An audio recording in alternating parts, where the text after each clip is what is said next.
و فيري. إذا انطلاق المباراة مشاهدينا، انطلاق المباراة هنا في ملعب هجوم للنادي الصفاقسي. محمد كونتي وضربة جزاء، ضربة جزاء لصالح النادي الذي الصفاقسي. وأشرف الحباسي يتقدم والحارس يتصدى، الحارس يتصدى.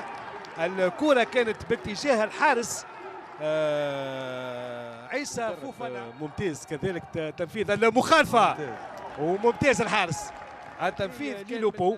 أبرز لاعب ياخذ الكرة ينفذ ليلوبو والكرة ترجع وضربة جزاء. ضربة جزاء الآن للهلال. هل ضربة جزاء ناجحة؟ عادة محمد يوسف يعقوب يتمكن من مغالطة محمد ديكعلول ويفتتح النتيجة للهلال السوداني هدف مقابل 0.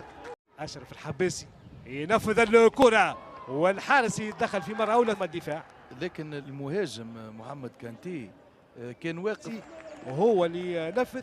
والكرة ليلوبو 1-2 يسدد والحارس ممتاز. تسديدة أولى وكرة ثانية ترجع من الدفاع. المباراة الثانية شوفوا 1-2 يعني كنا نتمنى الكرة ترجع من الدفاع. وفي هذه الآونة بالضبط مشاهدينا الكرام يعلن لكأس الملك سلمان